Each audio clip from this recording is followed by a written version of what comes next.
Good afternoon, everyone. Happy Monday. Good to see all of you here.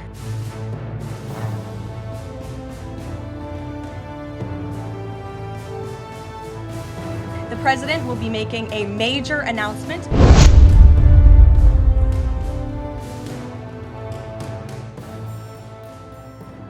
The ending of 7 global wars and conflicts.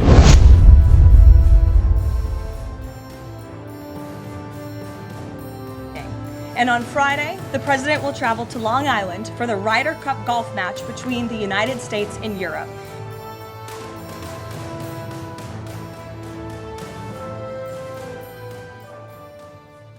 I want to start with a preview of President Trump's very busy schedule for the week. Later this afternoon, the president will be making a major announcement focused on the childhood autism epidemic, alongside his top health advisors who are working to make America healthy again. This will be a powerful display of how the entire Trump administration is committed to addressing root causes of chronic conditions and diseases, embracing full transparency in government, and championing gold standard science. Tonight, the president will depart to New York City ahead of the 80th session of the United Nations General Assembly. He will be joined in New York City by the First Lady. Tomorrow morning, President Trump will deliver a major speech touting the renewal of American strength around the world, his historic accomplishments in just 8 months, including the ending of 7 global wars and conflicts. The president will also touch upon how globalist institutions have significantly decayed the world order, and he will articulate his straightforward and constructive vision for the world. The president will also be hosting bilateral meetings with the UN Secretary General and the leaders of Ukraine, Argentina, and the European Union. The president will also later in the day hold a multilateral meeting with Qatar, the Kingdom of Saudi Arabia, Indonesia, Turkey, Pakistan, Egypt, the UAE, and Jordan. After these important meetings, the president will attend a reception tomorrow night with more than 100 world leaders before returning to Washington, D.C. On Thursday here at the White House, President Trump will welcome President Erdogan of Turkey for a bilateral meeting.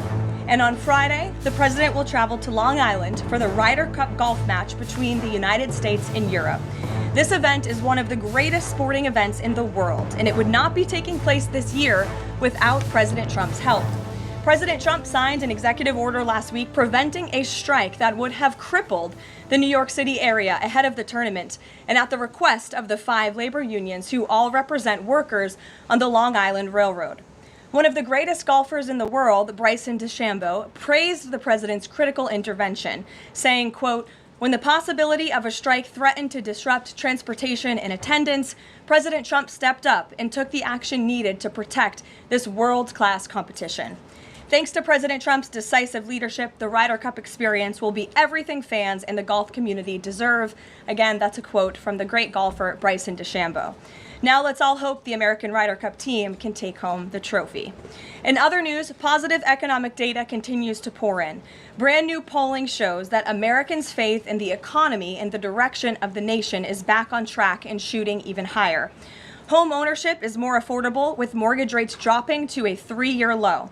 For new home buyers, this represents a $250 decline in your monthly mortgage payment, or nearly $3,000 a year. And President Trump has made it very clear he wants to continue to see mortgage rates decline to a record low, just like they did in his first term. Thanks to President Trump's unleashing energy dominance, gas prices are dropping and Americans are spending the smallest share of their disposable income on gasoline since 2005. Additionally, the annual cost to own and operate a new vehicle is down by nearly 6% over the last year. Americans are earning more and they are spending more than ever before. After inflation outpaced for 26 straight months under Joe Biden, real wages have increased nearly every month since President Trump took office, with wages for blue-collar workers rising at the fastest rate in 6 decades. Retail sales are also booming, up 5% over last year, and the stock market is booming, and Americans' retirement accounts continue to do well, with the Dow, S&P 500, and NASDAQ all hitting new record highs. In fact, the S&P 500 is up nearly 15%, and the NASDAQ is up more than 21% since Election Day. As part of President Trump's mission to restore America as the manufacturing superpower of the world, he has secured nearly $9 trillion in U.S. investment, nearly 9 times more than Biden attracted in his entire 4-year term, and we expect that number to be upwards of $15 trillion very soon. We're already seeing the initial economic benefits of these investments, with industrial production recently rising to an all-time high. President Trump built the greatest economy in the history of the world in his first term, and we are witnessing him do it all over again. Now, before I open it up to questions, I do want to speak on the heinous political assassination of Charlie Kirk. As President Trump powerfully stated yesterday, this assassination was an attack on everything that makes the United States of America the greatest country on earth. But that attack has completely failed. The heartwarming response from the overwhelming majority of the American people over the past 2 weeks is all of the proof that you need. The assassin who took Charlie's life can destroy flesh and blood, but he can never destroy the values that Charlie stood for. All across the country, millions of Americans have prayed, hosted vigils, attended church services, became politically engaged for the first time, and honored the legacy of Charlie and the ideals he died speaking for. The beautiful memorial service attended by President Trump and 100,000 great Americans in State Farm Stadium yesterday was just the latest example. And Erica Kirk's mercy was one of the greatest acts of grace this world has ever seen. May God continue to watch over Erica and their beautiful children. Unfortunately, there have been some jarring exceptions to this unity. This past Friday, 58 House Democrats voted no, and 38 voted present on a resolution that simply stated, condemning in the strongest possible terms the assassination of Charles James Kirk and all forms of political violence. There were no strings attached to this vote. This was a simple gesture of human decency to denounce political violence. I wish I could say that this was only a fringe group, but 96 votes is nearly half of the entire House Democrat caucus. And they didn't just vote against this basic resolution condemning political violence. A number of those same Democrats took to the House floor to smear Charlie Kirk's name. The man wasn't even buried yet, and Democrat members of Congress were denigrating his memory on the floor of the House of Representatives. This was truly a sad moment and a clear reflection of how radical the Democrat Party has become. Many Democrats in elective office have now been totally captured by a radical fringe of the far-left base who want to dehumanize every person they disagree with. We must continue to call this wickedness out. It's the only way that our nation can heal. For too long, past leaders have offered platitudes while political violence has been allowed to fester and harm innocent Americans. There has been coordinated campaigns dating back years, spearheaded by radical left-wing organizations centered on dehumanizing, intimidating, doxing, and even attacking Americans whom they disagree with. These groups have radicalized impressionable individuals to foment violence. An attempted transgender assassin traveled to Justice Brett Kavanaugh's family home with plans to end his life. An attempted assassin came within an inch of ending President Trump's life in Butler, Pennsylvania, and on the campaign trail, another attempted assassin tried to kill the president at his golf club in Florida. A left-wing assassin shot United Healthcare CEO Brian Thompson right in the back in the heart of New York City. ICE agents are facing a more than 1,000% increase in assaults for simply doing their jobs. Violent radical left-wing mobs engaged in illegal behavior, targeted Jewish Americans, and shut down America's college campuses under the previous administration. Left-wing mobs burned down Tesla dealerships out of, quote, protest of Elon Musk and his policies. In May, a left-wing activist shouting "Free Palestine" murdered 2 innocent Israeli embassy staffers outside of the D.C. Jewish Museum here in Washington. These are just a few examples, prominent examples, of the growing left-wing political violence in our country. Enough is enough, and as President Trump has promised, he will directly address the dark sources funding and supporting this domestic terrorism to finally restore order in our country. The American people can expect further, very strong action on this very soon. Everyone, Republican, Democrat, everyone in between, we all deserve to live in a country where we do not have to fear for our lives simply for stating what we believe in. With that, I will take your question. In today's new media seat, we have Monica Page, who is the White House correspondent for Turning Point USA's news organization, on the front lines. Monica, thank you for being here. We're so sorry for the loss of Charlie. I know you work for him, you were very close to him, and we appreciate your being in the new media seat and also your commitment to covering the White House. You are here every day, just like the rest of everyone in this room. So why don't you kick us off today? Thank you so much, Caroline. I don't think you realize how much it means to me to be here in this seat, especially on behalf of Turning Point USA and Frontlines. We greatly appreciate it. We also greatly appreciate the outpouring of support and just the really kind words that we heard yesterday at the memorial service. That means more to us than I don't think anybody ever knows. And even the global support that we're seeing for Charlie has been overwhelming, and it doesn't go unnoticed. So thank you so much. I have 3 questions, if I may, on the horrific murder of Charlie Kirk.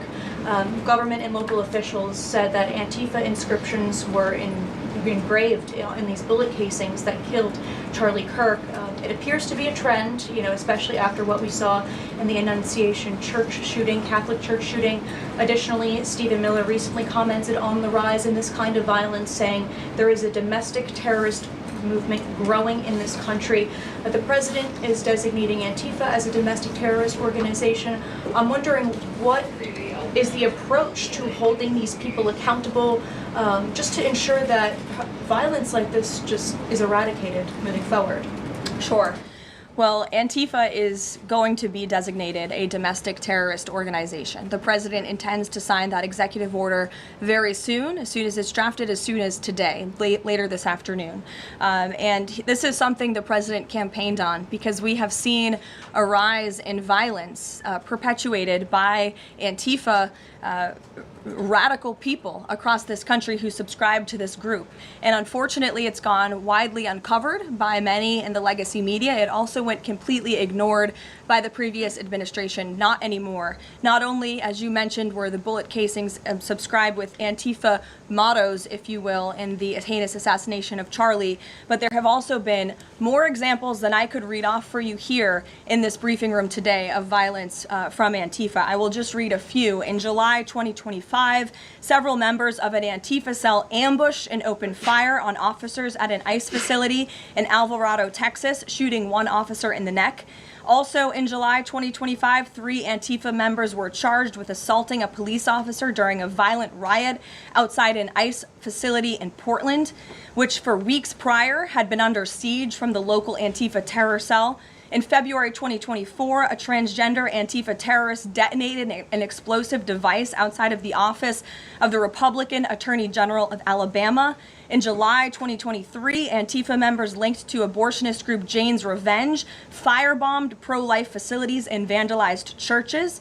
In January 2022, a suspected Antifa member was arrested for bringing a pipe bomb to a pro-Trump event. In January 2021, an Antifa supporter threatened to shoot police officers and Trump supporters outside of the Florida State Capitol building. Again, I could continue to list many more examples for those in the room who don't believe this is a serious threat to American safety and our national security, but this administration knows that it is. That's why the president will be signing this order. And we will also be, most importantly, looking at who is funding Antifa and who is funding these other violent left-wing groups that we've seen perpetuate so much crime and mayhem across our country. Thank you. And Charlie Kirk died exercising his First Amendment right, willingly debating, conversing with everybody and anybody.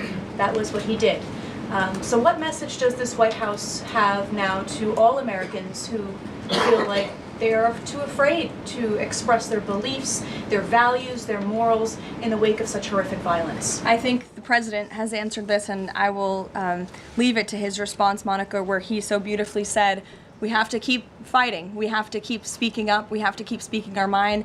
I know that's what Charlie would want us to do. And we have a right to free speech in this country. The president supports it. It is protected by our beautiful Constitution. And Americans should not cower in fear. They should rise up in courage to continue speaking the truth. And to end on a lighter note, Caroline, sure. I'd love to know what your favorite memory of Charlie is. Sure. Charlie was a great guy, and he was, of course, a very influential person in the conservative movement, in the MAGA movement. He was so helpful to the president during the campaign and to all of us who worked on that campaign, that historic campaign. I myself had many great memories going on Charlie's amazing podcast and his show. He was always willing to text people with words of encouragement. In fact, my last text exchange with him was the day before he died, and he was asking for my husband and I's address to send a children's book to our son. And I think that just speaks to the type of person that he was. And I know so many of us here at the White House are going to miss him very much.